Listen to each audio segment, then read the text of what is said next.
Hi friends, आप सभी का आपके अपने यूट्यूब चैनल पढ़ाकू योद्धा में हार्दिक स्वागत है। फ्रेंड्स, मैं आप सभी को आज से छत्तीसगढ़ का आर्थिक सर्वेक्षण 2020-21 चैप्टर वाइज कवर करवाने वाली हूँ। और इससे पहले फ्रेंड्स, मैं आप सभी के लिए एक और वीडियो अपलोड कर चुकी हूँ जिसमें मैं आप सभी को कुछ बेसिक फैक्ट्स बताई हूँ छत्तीसगढ़ का इकोनॉमिक सर्वे से रिलेटेड, और उसके साथ ही जो भारत का इकोनॉमिक सर्वे है उससे भी रिलेटेड। उसमें मैं फ्रेंड्स आप सभी को तुलनात्मक रूप से मीन्स कंपेयर करते हुए बताई हूँ कि छत्तीसगढ़ का कितना है। ठीक है, मीन्स छत्तीसगढ़ में जो जीडीपी है फ्रेंड्स, ठीक है, और भारत का जो जीडीपी है उसमें तीनों क्षेत्रों का योगदान जो है वो किस प्रकार से कितना % है, कितना वृद्धि हुआ है, प्रति व्यक्ति आय, इन सभी के बारे में फ्रेंड्स मैं आप सभी को अपने पिछले वीडियो में बता चुकी हूँ। और वो फ्रेंड्स जितने भी फैक्ट्स मैं आप सभी को बताई हूँ उस वीडियो में, वो सभी आप सभी के आने वाले हर एग्जाम के लिए बहुत ही ज़्यादा इंपॉर्टेंट है। तो अगर आपने वो वीडियो नहीं देखा है फ्रेंड्स तो कृपया उस वीडियो को ज़रूर देखिएगा। और साथ ही फ्रेंड्स अभी मैं आप सभी को सबसे पहला चैप्टर वर्ष 2020-21 का जो आर्थिक सर्वेक्षण है उसका पहला चैप्टर क्या है, पहला चैप्टर आर्थिक स्थिति एक समीक्षा। ठीक है, इसमें जो कुछ बेसिक फैक्ट्स है उसके बारे में बताने वाली हूँ। तो चलिए फ्रेंड्स, मैं आप सभी के लिए ये वीडियो अब स्टार्ट करती हूँ। तो देखिए फ्रेंड्स, सबसे पहला चैप्टर हम क्या देख रहे हैं, आर्थिक स्थिति एक समीक्षा। तो ये जो आर्थिक स्थिति एक समीक्षा है फ्रेंड्स, इसमें क्या रहता है एक्चुअली में, इसके अंतर्गत फ्रेंड्स जितने भी चैप्टर्स हैं, ठीक है, अगर हम ये जो आर्थिक सर्वेक्षण देखेंगे पूरा PDF तो इसमें लगभग 14-15 चैप्टर्स आता है। ठीक है, तो इन चैप्टर्स में जो भी है फ्रेंड्स है ना, उसका सार जो है वो इस आर्थिक स्थिति एक समीक्षा में दिया रहता है। ठीक है, जिसमें से कुछ बेसिक फैक्ट्स मैं आप सभी को अभी बताऊंगी।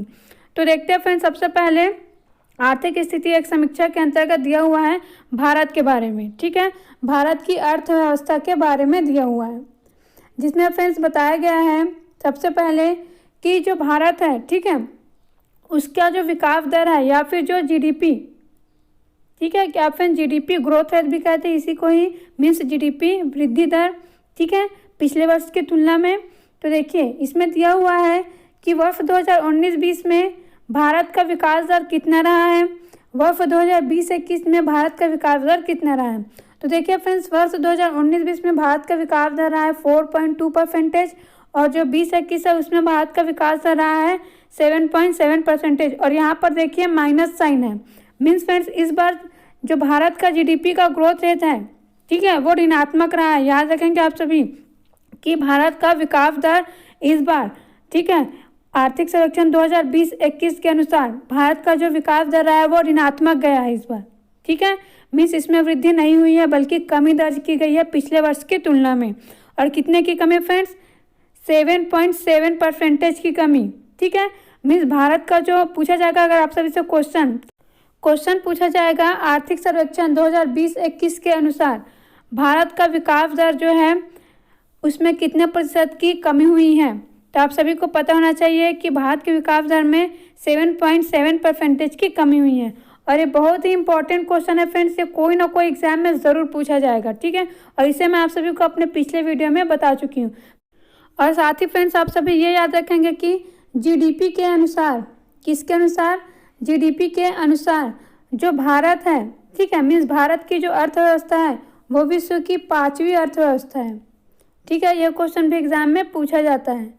क्या याद रखेंगे फ्रेंड्स, भारत की जो अर्थव्यवस्था है, ठीक है, वो विश्व की 5वीं अर्थव्यवस्था है जीडीपी के अनुसार। ठीक है फ्रेंड्स, तो ये बात आप सभी याद रखेंगे। तो आप सभी को इतना ही याद रखना है भारत के बारे में। और भारत से रिलेटेड जो कुछ और इम्पोर्टेंट फैक्ट्स फ्रेंड्स मैं आप सभी को अपने पिछले वीडियो में बताई हूँ, जो आप सभी के सीजी व्यापम एग्जाम के लिए बहुत ही ज़्यादा इंपॉर्टेंट है। अब आगे देखते हैं फ्रेंड्स, आगे ये जो चैप्टर फर्स्ट है, ठीक है, उसी में दिया हुआ है मीन्स आर्थिक स्थिति एक समीक्षा में कि भारत जो है विश्व का ऐसा देश है जहाँ पर सबसे ज़्यादा युवा जनसंख्या है। 65% युवा जनसंख्या के साथ जो भारत देश है फ्रेंड्स वो विश्व का सबसे ज़्यादा युवा जनसंख्या वाला देश है। ठीक है, तो इसको दिया हुआ है, तो आप सभी याद रखेंगे कि छत्तीसगढ़ में 65% युवा जनसंख्या है। युवा जनसंख्या मीन्स फ्रेंड्स जो युवक है ना, भारत की जितनी जनसंख्या है, भारत की पूरी जनसंख्या अगर हम लेंगे तो उसको कितना माना जाएगा, 100%। ठीक है, तो 100% में से जो 65% है वो युवा है। मीन्स मान लो अगर भारत की जनसंख्या 100 है फ्रेंड्स, ठीक है, तो उसमें से 65 लोग जो है वो युवा है। ये जो लिखा हुआ है ना 65% युवा जनसंख्या, उसका यही मतलब है। ठीक है फ्रेंड्स, अब आगे देखते हैं आगे फ्रेंड्स आर्थिक स्थिति एक समीक्षा में दिया हुआ है छत्तीसगढ़ की जनगणना के बारे में, ठीक है। और ये जो मैं फैक्ट्स बताऊंगी फ्रेंड्स, ये हर बार एग्जाम में पूछा जाता है, बार बार रिपीट होता है। तो देखिए फ्रेंड्स, ये जो छत्तीसगढ़ है, ठीक है, उसका जो 2011 का जनगणना है उसके अकॉर्डिंग दिया हुआ है कि छत्तीसगढ़ की जो जनसंख्या है वो कितना है, 2.55 करोड़ है। कितना है फ्रेंड्स, 2.55 करोड़ है। और ये जो 2.55 करोड़ जनसंख्या है फ्रेंड्स, ठीक है, वो पूरे भारत की जनसंख्या का 2.11% है। ये मोस्ट इम्पॉर्टेंट क्वेश्चन है फ्रेंड्स, ठीक है, कि जो छत्तीसगढ़ की जनसंख्या है वो पूरे भारत की जनसंख्या का कितना प्रतिशत है। अभी तक जितना भी एग्जाम हुआ है फ्रेंड्स उसमें लगभग ये क्वेश्चन पूछा ही गया है, बार बार रिपीट होता है। तो याद रखेंगे कि जो छत्तीसगढ़ की जनसंख्या है ना 2.55 करोड़, वो पूरे भारत की जनसंख्या का 2.11% है।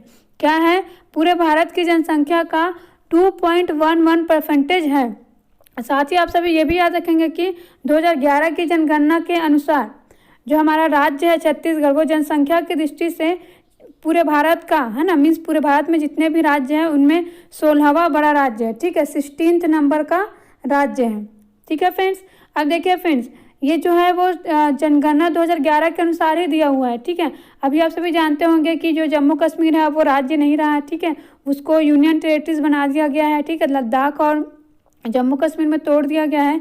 लेकिन फ्रेंड्स ये जो डाटा दिया हुआ है आप सभी की इकोनॉमिक सर्वे में, वो जनगणना 2011 के अनुसार ही दिया हुआ है, ठीक है। तो आप सभी जो है कंफ्यूज नहीं होंगे अगर क्वेश्चन पेपर में क्वेश्चन पूछा जाता है कि जनसंख्या के अनुसार छत्तीसगढ़ जो है भारत का कौन सा राज्य है करके, ठीक है। तो फ्रेंड्स उसमें मेंशन भी किया रहेगा वैसे कि जनगणना 2011 के अनुसार करके। तो आप सभी बिल्कुल भी कंफ्यूज मत होइएगा कि हम 15th ले करके, ठीक है, मीन्स 15वां ले करके, क्योंकि फ्रेंड्स जो जनगणना है वो तो 2011 में हुआ है और 2011 में जम्मू कश्मीर एक राज्य था, तो उसी के हिसाब से ही अभी भी दिया हुआ है आप सभी की इकोनॉमिक सर्वे में। तो आप सभी याद रखेंगे कि जनसंख्या के अनुसार है ना, जनगणना 2011 के अनुसार जो हमारा छत्तीसगढ़ राज्य है वो पूरे भारत में अगर हम देखते हैं तो 16वां बड़ा राज्य है, ठीक है, मीन्स 16th कितने नंबर का है, 16वां बड़ा राज्य है। अब आगे देखते हैं फ्रेंड्स लिंगानुपात। तो देखिए फ्रेंड्स छत्तीसगढ़ का जो लिंगानुपात है वो कितना है, 991। और ये लिंगानुपात क्या होता है फ्रेंड्स, प्रति 1000 पुरुष में, किसमें, प्रति 1000 पुरुष में कितनी महिलाएं हैं, ठीक है, उसको कहते हैं लिंगानुपात। 1000 पुरुष जितने हैं, ठीक है, उनके कंपेयर में कितनी महिलाएं हैं फ्रेंड्स, उसको कहते हैं लिंगा अनुपात, ठीक है फ्रेंड्स। तो देखिए छत्तीसगढ़ में 1000 पुरुषों में कितनी महिलाएं हैं, 991। मीन्स जो महिलाओं की संख्या है वो पुरुषों की तुलना में कम है। कितना कम है, 9 कम है, ठीक है फ्रेंड्स। तो याद रखेंगे छत्तीसगढ़ का लिंगानुपात 991 है। और ये क्वेश्चन ऐसे क्वेश्चन है फ्रेंड्स जो बार बार रिपीट होते हैं, ठीक है फ्रेंड्स, तो आप सभी इसको याद रखिएगा। अब आगे देखिए फ्रेंड्स, ये जो लिंगानुपात है, ठीक है, इसके अनुसार हमारा जो छत्तीसगढ़ राज्य है वो भारत में 5वां स्थान रखता है। लिंगानुपात के अनुसार हमारा जो छत्तीसगढ़ राज्य है वो भारत में 5वां स्थान रखता है, बार बार याद रखेंगे। और एक और आता है फ्रेंड्स शिशु लिंगा अनुपात करके, ठीक है, शिशु लिंगा अनुपात करके। तो फ्रेंड्स जो शिशु लिंगा अनुपात है उसके अनुसार हमारा जो छत्तीसगढ़ राज्य है फ्रेंड्स, है ना, वो कौन से स्थान पर आता है, 4थे स्थान पर आता है, ठीक है, कौन से स्थान पर आता है, 4th नंबर पर आता है, ठीक है। और शिशु लिंगा अनुपात कितना है फ्रेंड्स, 969 है। कितना है फ्रेंड्स, 969। ये बात आप सभी याद रखेंगे। और शिशु लिंगानुपात के अनुसार जो छत्तीसगढ़ है वो कौन से नंबर है पूरे भारत में, 4th नंबर पर है, ठीक है। अगर लिंगानुपात पूछा जाता है तो लिंगानुपात के अनुसार है 5वें नंबर पर, और शिशु लिंगानुपात के अनुसार पूछा जाएगा तो वो 4थे नंबर पर है। देखिए फिर शिशु लिंगानुपात क्या होता है, 6 वर्ष से कम उम्र के जो बच्चे होते हैं ना, उनमें जो निकाला जाता है प्रत्येक जो पुरुष नहीं मतलब जो भी लड़के हैं ना, में जो भी बॉयज़ बच्चे हैं, है ना, उनमें जो गर्ल्स बच्ची हैं उनकी संख्या कितनी है, उसको कहते हैं शिशु लिंगानुपात, ठीक है। जैसा कि ये लिंगानुपात होता है प्रति 1000 पुरुष में कितनी महिलाएं हैं करके, तो इसी प्रकार से बच्चों में भी होता है। तो ये कितना है फ्रेंड्स, हमारे छत्तीसगढ़ का शिशु लिंगानुपात 969 है। तो ये बात आप सभी याद रखेंगे। अब देखिए फ्रेंड्स इसमें और कुछ दिया हुआ है, छत्तीसगढ़ में जो ग्रामीण जनसंख्या है, ठीक है, उनका लिंगानुपात दिया हुआ है। तो ग्रामीण क्षेत्र का जो लिंगानुपात है फ्रेंड्स वो कितना है, 1001 है। देखिए फ्रेंड्स डायरेक्टली क्वेश्चन पूछा जाएगा, ठीक है, इसलिए आप सभी को इसे भी याद रखना होगा कि छत्तीसगढ़ में जो ग्रामीण क्षेत्र का लिंगानुपात है वो 1001 है। कितना है, 1001, मीन्स प्रति 1000 पुरुष में महिलाओं की संख्या है 1001। अगर वही हम शहरी लिंगानुपात देखते हैं तो वो है 956। ठीक है फ्रेंड्स, आप सभी को समझ में आ रहा होगा ग्रामीण लिंगानुपात कितना है, 1001 है, और शहरी लिंगानुपात है 956। इसी तरीके से फ्रेंड्स जो एफटी है, ठीक है, अगर हम एफटी को बस लेकर चलते हैं तो उनका लिंगानुपात है छत्तीसगढ़ में 1020। इसी तरीके से फ्रेंड्स अगर हम एससी का लिंगानुपात देखते हैं, ठीक है, मीन्स जो अनुसूचित जाति वाले हैं, है ना, अगर सिर्फ उनका लिंगानुपात देखेंगे छत्तीसगढ़ में तो कितना है, 994 है, ठीक है, 994। तो इतनी बातें आप सभी को याद रखना है। एक बार फिर से रिपीट कर देती हूँ फ्रेंड्स मैं, अगर हम पूरे छत्तीसगढ़ का लिंगानुपात देखते हैं, ठीक है, सभी को मिला करके तो कितना है, 991 है, ठीक है। शिशु लिंगानुपात कितना है, 969 है, कितना है, 969 है। ग्रामीण क्षेत्र में लिंगानुपात है 1001, ठीक है। शहरी क्षेत्र में लिंगानुपात है 956, ठीक है। एफटी का लिंगानुपात है 1020, कितना है, 1020। और एससी का लिंगानुपात है 994, ठीक है। एससी का लिंगानुपात कितना है फ्रेंड्स, 994 है। तो इतनी बातें लिंगानुपात से रिलेटेड आप सभी को याद रखना है। अब आगे देखते हैं फ्रेंड्स, तो छत्तीसगढ़ का साक्षरता दर दिया हुआ है। छत्तीसगढ़ का साक्षरता दर है 70.3%। अब इससे आगे फ्रेंड्स जो छत्तीसगढ़ का साक्षरता दर है उससे रिलेटेड जितने भी इंपॉर्टेंट फैक्ट्स है उसको हम जो आगे चैप्टर है फ्रेंड्स, है ना, जनगणना वाला चैप्टर है, उसमें कवर करेंगे। अब आगे देखते हैं फ्रेंड्स मृत्यु दर। तो देखिए फ्रेंड्स शिशु मृत्यु दर और मातृ मृत्यु दर दिया हुआ है SRS रिपोर्ट 2016-18 के अनुसार, ठीक है, मीन्स 2018 का दिया हुआ है सैंपल रजिस्ट्रेशन सिस्टम रिपोर्ट के अकॉर्डिंग। तो देखिए फ्रेंड्स जो छत्तीसगढ़ राज्य है वहाँ पर मातृ मृत्यु दर और शिशु मृत्यु दर, तो सबसे पहले तो आप सभी यही समझिए कि मातृ मृत्यु दर क्या है और शिशु मृत्यु दर क्या है। तो देखिए फ्रेंड्स मातृ मृत्यु दर और शिशु मृत्यु दर किसे कहते हैं। आप सभी देख रहे होंगे कि हमारे राज्य का जो मातृ मृत्यु दर है वो कितना है, 159 पर लाख, ठीक है, मीन्स 1 लाख महिलाओं में ऐसी महिलाएं फ्रेंड्स, ठीक है, जिनकी प्रसव के दौरान मृत्यु हो जाती है। ध्यान से सुनिए मैं क्या बोल रही हूँ, ऐसी महिलाएं जिनकी गर्भावस्था या फिर प्रसव के दौरान मीन्स बच्चे को जन्म देते हुए या फिर अगर वो प्रेग्नेंट है तो उनकी अगर मृत्यु हो जाती है फ्रेंड्स, ठीक है, तो 1 लाख में कितनी महिलाओं की मृत्यु हुई है, क्या पर 1 लाख में कितनी महिलाओं की मृत्यु हुई है प्रसव के दौरान या फिर गर्भावस्था के दौरान, इसी को ही क्या कहते हैं, इसी को ही कहते हैं मातृ मृत्यु दर, ठीक है। प्रति 1 लाख में जितनी महिलाओं की मृत्यु होती है प्रसव के दौरान या फिर गर्भावस्था के दौरान, तो इसी को ही कहते हैं मातृ मृत्यु दर। और छत्तीसगढ़ में कितना है फ्रेंड्स, 159 पर लाख, मीन्स 1 लाख महिलाओं में से 159 महिलाओं की मृत्यु हो जाती है। अब उसके बाद देखिए फ्रेंड्स शिशु मृत्यु दर। तो शिशु मृत्यु दर कितना है छत्तीसगढ़ में, 41 पर 1000, ठीक है। तो देखिए फ्रेंड्स जो शिशु मृत्यु दर है उसको 1000 में लिया जाता है। अब शिशु मृत्यु दर क्या होता है फ्रेंड्स, तो ऐसे बच्चे, ठीक है, जिनकी मृत्यु हो जाती है 1 वर्ष या फिर 1 वर्ष से कम उम्र में। क्या बोल रही है फ्रेंड्स मैन, ऐसे बच्चे जिनकी मृत्यु हो जाती है 1 वर्ष या फिर उससे कम उम्र में, तो प्रति 1000 में, ठीक है, प्रति 1000 में कितने बच्चों की मृत्यु हो रही है जिनकी उम्र जो है वो 1 वर्ष या फिर उससे कम है, उसको कहते हैं शिशु मृत्यु दर। ध्यान से सुनिए एक बार फिर से, प्रति 1000 में कितने बच्चों की मृत्यु हो रही है जिनकी उम्र जो है वो 1 वर्ष या फिर उससे कम है, उसको क्या कहते हैं, शिशु मृत्यु दर। क्या, शिशु मृत्यु दर। और छत्तीसगढ़ में कितना है फ्रेंड्स, पर 1000 41 है, ठीक है, मीन्स 1000 में फ्रेंड्स पर 1000 में जो 41 बच्चे हैं उनकी मृत्यु हो जाती है 1 वर्ष या फिर उससे कम उम्र में, तो इसे ही कहते हैं शिशु मृत्यु दर। इस प्रकार फ्रेंड्स छत्तीसगढ़ में मातृ मृत्यु दर कितना है, 159 है, ठीक है, पर लाख में, और शिशु मृत्यु दर कितना है, 41 है पर 1000 में। अब आगे देखते हैं फ्रेंड्स, आगे मैं आप सभी को बहुत ही इंपॉर्टेंट फैक्ट कवर करवा रही हूँ जो कि बहुत ही ज़्यादा इंपॉर्टेंट है आप सभी के आने वाले हर एग्जाम के लिए। देखिए फ्रेंड्स इस बार का जो इकोनॉमिक सर्वे है उसमें एक इम्पॉर्टेंट बात दिया हुआ है कि हमारे राज्य सरकार के द्वारा मातृ मृत्यु दर और शिशु मृत्यु दर के लिए एक लक्ष्य निर्धारित किया गया है, ठीक है, FDG के अंतर्गत। और FDG क्या है फ्रेंड्स, सतत विकास गोल, ठीक है, मीन्स विकास लक्ष्य, ठीक है, इंग्लिश में क्या कहेंगे, गोल। तो फिर इसका फुल फॉर्म क्या है एफडीजी का, हिंदी में अगर बोलते हैं तो सतत विकास लक्ष्य, और इंग्लिश में है सस्टेनेबल डेवलपमेंट गोल। क्या, सस्टेनेबल डेवलपमेंट गोल। तो फिर हमारे राज्य सरकार के द्वारा एफडीजी के अंतर्गत जो मातृ मृत्यु दर है और उसके साथ ही जो शिशु मृत्यु दर है फ्रेंड्स, उसको 2030 तक, ये सन अच्छे से याद रखेंगे, 2030 तक सबसे पहले देखते हैं मातृ मृत्यु दर को 100 से कम, और उसके बाद जो शिशु मृत्यु दर है फ्रेंड्स उसको 15 तक लाने का लक्ष्य है। याद रखेंगे 2030 तक मातृ मृत्यु दर को 100 से कम और शिशु मृत्यु दर को 15 तक लाने का लक्ष्य रखा गया है।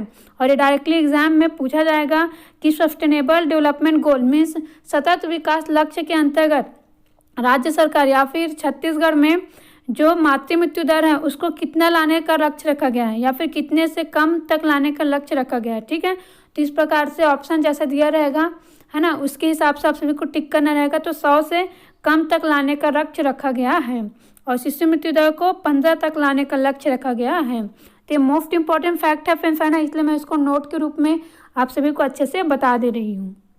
अब आगे चलते फ्रेंड्स, मैं उम्मीद करती हूँ आप सभी को यहाँ तक अच्छे से समझ में आ गया होगा। और साथ ही फ्रेंड्स, अगर आप सभी को कोई भी डाउट आता है तो बेशक आप सभी मुझे कमेंट कर सकते हैं। और जो भी नए बच्चे फ्रेंड्स वो हमारे इस यूट्यूब चैनल को सब्सक्राइब ज़रूर करें और साथ ही लाइक और शेयर भी ज़रूर करिएगा फ्रेंड्स हमारे इन वीडियोस को, ताकि ज़्यादा से ज़्यादा लोगों तक हमारा ये चैनल जो है वो पहुंच पाए। और अगर आप सभी को फ्रेंड्स कोई भी डाउट आता है तो मैं एक बार फिर से बोलती हूँ, कमेंट ज़रूर करिएगा। आप सभी हमारे इस वीडियो को लाइक करेंगे, कमेंट करेंगे, तभी हमें पता चलेगा कि आप सभी को समझ में आ रहा है कि नहीं, क्योंकि आप सभी का लाइक और कमेंट ही हमारे लिए फीडबैक है। तो फ्रेंड्स, आप सभी लाइक और कमेंट करना बिल्कुल भी ना भूलिएगा। अब आगे देखते हैं फ्रेंड्स। तो देखिए फ्रेंड्स, आगे अगर हम देखें तो आगे दिया हुआ है सकल राज्य घरेलू उत्पाद के बारे में। देखिए फ्रेंड्स, ये जो सकल राज्य घरेलू उत्पाद है, ठीक है, इसके बारे में जो अध्याय 3 है, ठीक है, राज्य आय करके, उसमें भी है फ्रेंड्स। ठीक है, तो उसमें मैं आप सभी को बहुत ही अच्छे से डिटेल से बताऊंगी इसको। ठीक है, जैसे कि जीडीपी के बारे में बताऊंगी और भी जो भी बातें आएगी इसमें, जैसे कि स्थिर भाव प्रचलित भाव पर क्या है जीडीपी, है ना, और उसके साथ ही जो प्रचलित भाव है, ठीक है, उसमें जो जीडीपी है ना, उसमें क्या योगदान है बाकी क्षेत्रों का, वो सब मैं बहुत ही अच्छे से डिटेल से बताऊंगी, क्योंकि मैं जैसा कि आप सभी को स्टार्टिंग में ही बताई कि चैप्टर वाइज बताई हूँ। इसलिए फ्रेंड्स, यहाँ पर मैं आप सभी को कुछ इंपॉर्टेंट फैक्ट्स ही कवर करवा रही हूँ, ठीक है, जो कि आप सभी के एग्जाम के लिए बहुत ही ज़्यादा इंपॉर्टेंट है। अभी आप सभी एक बार पढ़ लिए रहेंगे, फिर राज्य आय में मैं एक बार और रिपीट करूँगी, तो उससे क्या होगा, आप सभी के माइंड में वो अच्छे से बैठ जाएगा। तो सबसे पहले तो फ्रेंड्स, मैं आप सभी को एक क्वेश्चन दिखा देती हूँ, उसी के बेस पर मैं आप सभी को कुछ बातें इसमें बताऊँगी। तो देखिए फ्रेंड्स, क्वेश्चन पूछा गया अभी सीजीपीएससी पेपर में, ठीक है, प्री में कौन सा क्वेश्चन है, आप सभी ने अगर दिया होगा तो आप सभी को याद होगा।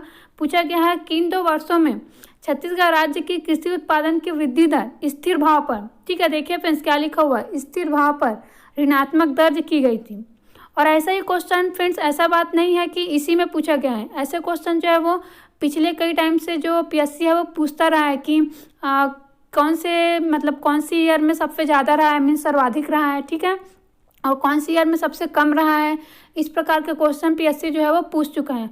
और ऐसा क्वेश्चन भी पूछ चुका है कि किस प्रकार रहा है, ठीक है, मीन्स जो जीडीपी है, मतलब जैसा कि यहाँ पर लिखा है कृषि उत्पादन की वृद्धि दर पूछा है, तो फ्रेंड्स ऐसा क्वेश्चन भी पूछ चुका है कि जो कृषि उत्पादन है, ठीक है, अब मैं इसको एग्जाम्पल देके बता रही हूँ, ठीक है, हो सकता है किसी और पर पूछा हो, तो मैं कृषि का एग्जाम्पल देके बता रही हूँ किस प्रकार से ये क्वेश्चन पूछा गया है कि कृषि उत्पादन में जो वृद्धि दर है वो किस प्रकार से रहा है, ठीक है, किस प्रकार से मीन्स फ्रेंड्स बढ़ते हुए रहा है, ठीक है, या फिर घटते क्रम में रहा है, या फिर फ्लक्चुएटेड रहा है, ठीक है, उतार चढ़ाव पूर्ण रहा है। तो इस प्रकार से भी क्वेश्चन फ्रेंड्स ये जो पीएससी है उसके द्वारा पूछा गया है, ठीक है। यहाँ पर मैं कृषि उत्पादन क्षेत्र का एग्जाम्पल दूँ, ठीक है, ऐसा ज़रूरी नहीं है कि इसी से ही पूछा गया है, लेकिन इस प्रकार के क्वेश्चन पूछे जा चुके हैं। अगर आप एनालिसिस करेंगे सीजीपीएससी के द्वारा लिए गए क्वेश्चन पेपर्स का, तो उसमें आपको पता चल जाएगा कि किससे ये क्वेश्चन पूछा गया है, ठीक है। यहाँ पर मैं कृषि उत्पादन को सिर्फ एक एग्जाम्पल लेकर बता रही हूँ। तो फ्रेंड्स, यही बातें मैं आप सभी को इस वीडियो में कवर करवाने वाली हूँ। तो देखिए फ्रेंड्स, आप सभी को मैं यहाँ पर तो एकदम डिटेल से इस प्रकार से दिया हुआ है। मैं आप सभी के लिए ये फ़ोटो मतलब ये जो इमेज लगाई हूँ ये डायरेक्टली वहीं से ही है, मीन्स जो इकोनॉमिक सर्वे दिया हुआ है वहाँ से ही उठाया हुआ है। तो फ्रेंड्स, अगर मैं आप सभी को इस प्रकार से बताऊंगी तो कुछ भी समझ में नहीं आएगा, ठीक है, ये थोड़ा सा अजीब भी दिखेगा। तो मैं आप सभी को बहुत ही ईजी तरीके से समझा रही हूँ इसको, जो आप सभी को अच्छे से याद रखना है। तो देखिए फ्रेंड्स, ये जो तालिका है वो राज्य आय वाले में दिया हुआ है। इसमें आप सभी को बहुत ही अच्छे से समझ में आ जाएगा जो मैं आप सभी को समझाने वाली हूँ। तो देखिए फ्रेंड्स, ये जो दिया हुआ है, ठीक है, ये जो टेबल बना हुआ है वो किसके लिए बना हुआ है फ्रेंड्स? छत्तीसगढ़ का जो सकल राज्य घरेलू उत्पाद है स्थिर भाव पर, ठीक है। देखिए फ्रेंड्स, यहाँ पर मैं स्थिर भाव और प्रचलित भाव को थोड़ा सा एक्सप्लेन कर देती हूँ, है ना। तो देखिए फ्रेंड, अगर हम जीडीपी को देखें तो जीडीपी फ्रेंड्स दो आधार पर निकाला जाता है, मीन्स ज्ञात किया जाता है, एक स्थिर भाव पर, एक प्रचलित भाव पर, ठीक है। और ये प्रचलित भाव और स्थिर भाव क्या होता है फ्रेंड्स? देखिए, जीडीपी ज्ञात करने के लिए एक आधार वर्ष मान लिया गया है, ठीक है, उसको बोलते हैं स्थिर भाव पर, जैसा कि यहाँ पर लिखा हुआ है। और क्वेश्चन में पूछा जाता है डायरेक्टली कि जीडीपी के लिए आधार वर्ष किसे माना गया है, ठीक है। ये क्वेश्चन व्यापम में बहुत ही बार पूछा जा चुका है, रिपीटेड क्वेश्चन है। तो आप सभी याद रखेंगे कि जीडीपी के लिए आधार वर्ष माना गया है 2011-12 को, ठीक है। तो फिर 2011-12 को आधार मानकर जो जीडीपी ज्ञात किया जाता है उसको बोलते हैं स्थिर भाव पर जीडीपी। और फिर वर्तमान में जो भी भाव चल रहा है, ठीक है, वर्तमान में जो भी भाव चल रहा है, जो भी मूल्य चल रहा है फ्रेंड्स, उस पर जो जीडीपी ज्ञात किया जाता है, क्या उस पर जो जीडीपी ज्ञात किया जाता है उसको कहते हैं प्रचलित भाव पर जीडीपी, ठीक है। तो देखिए फ्रेंड्स, अगर आप सभी ने मेरा पिछला वीडियो देखा होगा तो उसमें मैं पहले ही बता चुकी हूँ, क्या बता चुकी हूँ कि जो जीडीपी है, ठीक है, उसको 3 क्षेत्रों में डिवाइड किया गया है, ठीक है। एक होता है प्राथमिक क्षेत्र या फिर कृषि क्षेत्र, जिसके अंतर्गत कृषि वानिकी, है ना, और मछली उद्योग आता है। उसके बाद देखिए फ्रेंड्स, सेकंड क्षेत्र होता है उद्योग का क्षेत्र, ठीक है। उसके बाद थर्ड होता है सेवा का क्षेत्र।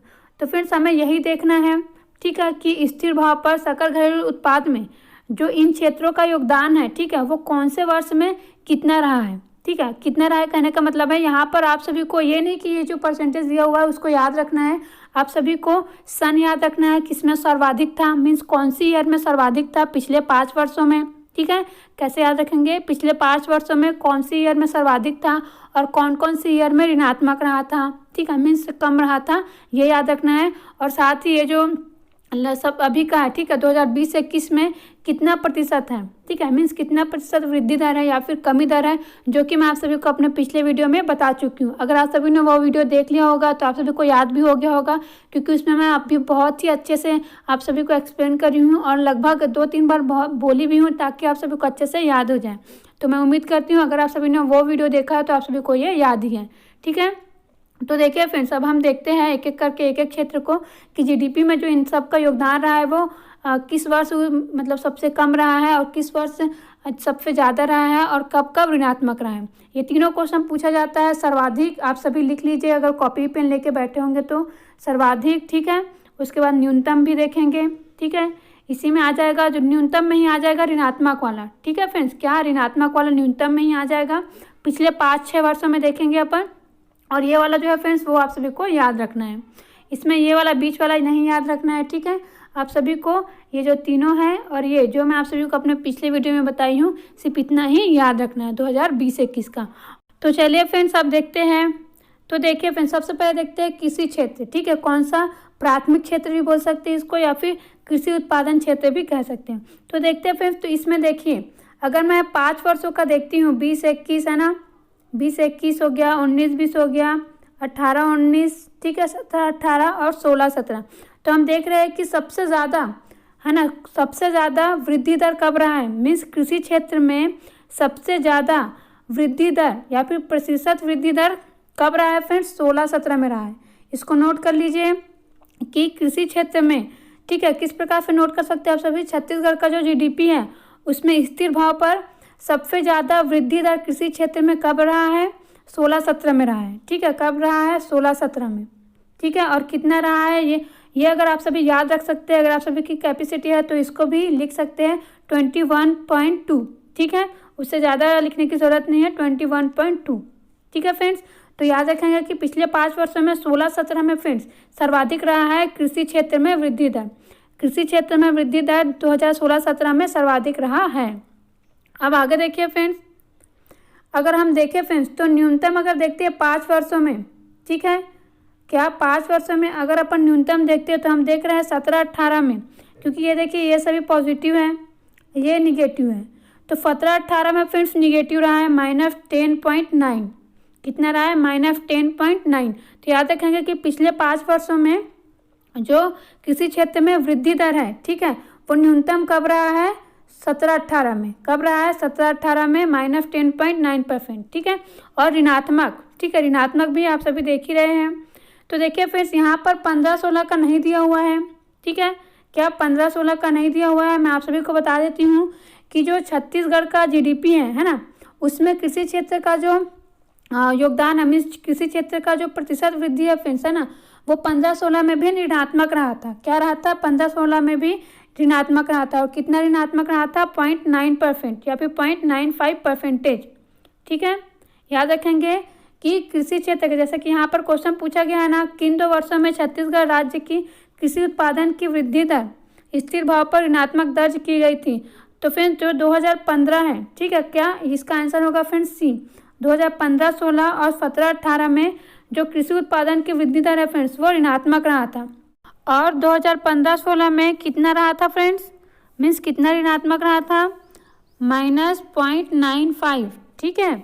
इसके साथ ही 17-18 में कितना है आप सभी देख सकते हैं, 10.90, ठीक है फ्रेंड्स, कितना? 10.90। तो फ्रेंड्स आप सभी को क्या याद रखना है? सबसे पहले आप सभी ईयर को याद रखिएगा, ठीक है। और अच्छी कैपेसिटी है, ठीक है। जो परसेंटेज को याद रख सकते हैं वो परसेंटेज को भी याद रखिएगा।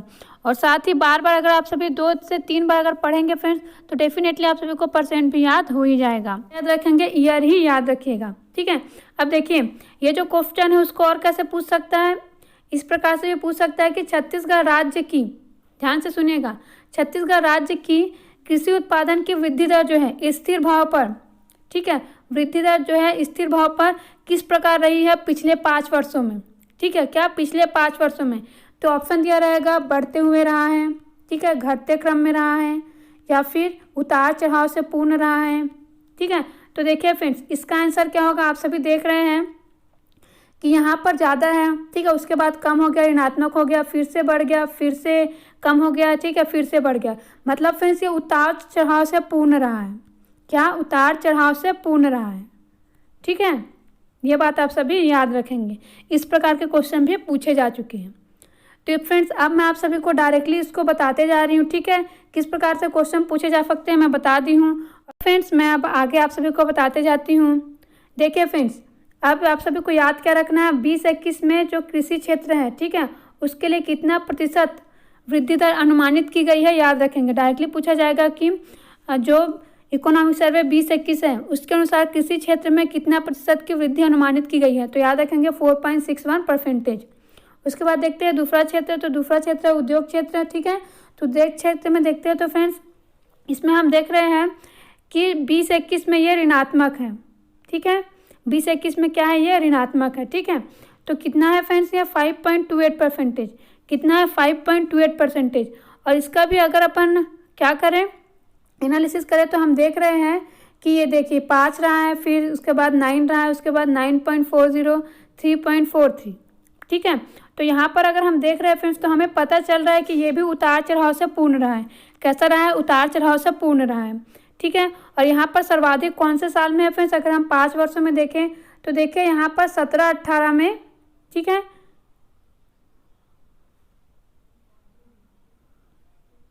और फ्रेंड्स अगर हम एनालिसिस करें तो हम पाते हैं कि सबसे ज़्यादा कौन से साल में रहा है, ठीक है। पूछा जाएगा कि उद्योग क्षेत्र में, है ना, स्थिर भाव पर प्रतिशत वृद्धि दर, ठीक है। अगर हम इसी में मिला करके देखें तो किस प्रकार से पूछ सकता है कि उद्योग क्षेत्र में, है ना, छत्तीसगढ़ राज्य की उद्योग क्षेत्र की जो वृद्धि दर है ना, वो कौन से वर्ष में सर्वाधिक रहा है, इस प्रकार से पूछा जा सकता है। और ऋणात्मक तो हम देख ही चुके हैं, ठीक है, कि ऋणात्मक कब है? ये 2021 में ऋणात्मक रहा है। तो फ्रेंड्स अब आप सभी से क्या पूछेगा कि कौन से में सर्वाधिक रहा है करके अगर पूछा जाता है, तो यहाँ पर अगर हम एनालिसिस करें तो हमें सबसे ज़्यादा 5 वर्षों में कहाँ पर दिखाई दे रहा है? 18-19 में 9.40। कितना दिखाई दे रहा है फ्रेंड्स? 9.40, ठीक है। तो फ्रेंड्स हम देख पा रहे हैं कि 18-19 में सर्वाधिक दिया हुआ है। तो आप सभी याद रखेंगे कि जो उद्योग क्षेत्र में वृद्धि दर है वो 18-19 में सर्वाधिक रहा है, ठीक है, 9.40। अब आगे देखते हैं फ्रेंड्स, आगे अगर हम सेवा क्षेत्र को देखते हैं, ठीक है, कौन सा क्षेत्र? सेवा क्षेत्र। तो सेवा क्षेत्र फ्रेंड्स ये कभी भी ऋणात्मक नहीं रहा है, ठीक है, सबसे पहला पॉइंट तो आप यही याद रखें।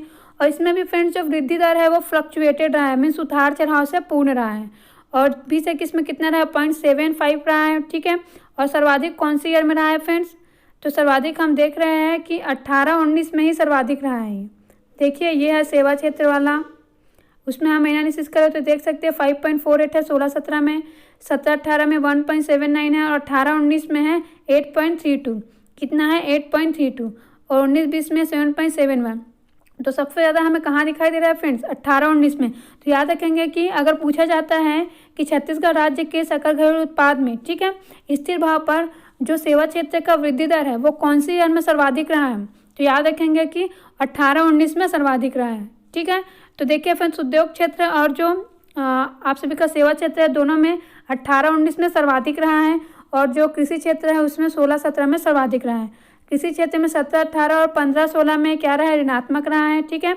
और अगर हम उद्योग क्षेत्र का देखें तो उद्योग क्षेत्र का हम देख रहे हैं कि 2021 में ऋणात्मक रहा है। किस में रहा है, 2021 में ऋणात्मक अभी रहा है, ठीक है। अब उसके बाद देखिए फ्रेंड्स, अगर हम सकल राज्य घरेलू उत्पाद को देखते हैं, ठीक है, हमें ये वाला नहीं देखना है, ठीक है, हम ये वाला देखेंगे। तो मैं आप सभी को पहले ही बता चुकी हूँ कि 20 वर्षों के इतिहास में पहली बार ऐसा हुआ है कि छत्तीसगढ़ का जो जीडीपी है, ठीक है, उसमें जो विकास दर है या फिर प्रतिशत वृद्धि दर है वो ऋणात्मक रहा है। और कितना है फ्रेंड्स, 1.77। 2021 में कितना है, 1.77, ठीक है। और उसमें भी अगर हम वृद्धि दर देखते हैं, ठीक है, तो देखिए यहाँ पर अगर मैं 5 वर्षों में देखूँ तो सबसे ज़्यादा कौन से वर्ष में दिखाई दे रहा है फ्रेंड्स प्रतिशत वृद्धि दर, मुझे ये 16-17 में दिखाई दे रहा है। कौन से वर्ष में दिखाई दे रहा है, 16-17 में दिखाई दे रहा है। तो ये बात आप सभी याद रखिएगा, डायरेक्टली एग्जाम में क्वेश्चन पूछा जाएगा, ठीक है फ्रेंड्स। और इस बार जो जीडीपी है, ठीक है, उसमें ग्रोथ रेट ऋणात्मक रहा है, और जो उद्योग क्षेत्र है उसमें भी ऋणात्मक रहा है। ये बात भी आप सभी अच्छे से याद रखेंगे। तो इतनी बातें फ्रेंड्स मुझे आप सभी को इसमें बताना था। इसके अलावा फ्रेंड्स और भी बहुत कुछ दिया हुआ है, ठीक है, जैसा कि फ्रेंड्स सार्वजनिक जो वितरण प्रणाली है उसमें जो उचित मूल्य की दुकानें हैं, ठीक है, उसके बारे में दिया हुआ है कि टोटल उचित मूल्य की दुकानें कितनी है, ठीक है, तो 12,451 दिया हुआ है, ठीक है। इसी प्रकार से फ्रेंड्स जो टोटल बिजली है ना, राज्य की जो विद्युत स्थापित क्षमता है वो टोटल कितना है करके दिया हुआ है, 3224.70, ठीक है, मेगावाट। तो इस प्रकार से फ्रेंड्स ये सारी बातें इसमें आर्थिक स्थिति में दिया हुआ है एक समीक्षा में। तो देखिए फ्रेंड्स ये सारी बातें मैं आप सभी को आगे जो चैप्टर्स है उसमें डिटेल से कवर करवाने वाली हूँ, तो इसमें बताने का कोई काम नहीं है। तो फ्रेंड्स मैं आप सभी को आज इस वीडियो में इतना ही बता रही हूँ। ये वाला चैप्टर अब समाप्त हुआ, अब हम आगे के चैप्टर्स कवर करेंगे। उसमें मैं आप सभी को इसमें जो भी बातें हैं, ठीक है, उसको डिटेल से बताऊँगी, कोई भी बातें नहीं छूटेंगी। आप सभी के एग्जाम के लिए जितना भी इंपॉर्टेंट है सब कुछ बताऊंगी। तो फ्रेंड्स आप सभी को मेरा ये वीडियो कैसा लगा मुझे कमेंट करके ज़रूर बताइएगा, और कोई भी डाउट हो फ्रेंड्स तो बेशक आप सभी मुझे कमेंट कर सकते हैं। और जो भी नए बच्चे हैं वो हमारे इस यूट्यूब चैनल को सब्सक्राइब ज़रूर करें। Thank you friends.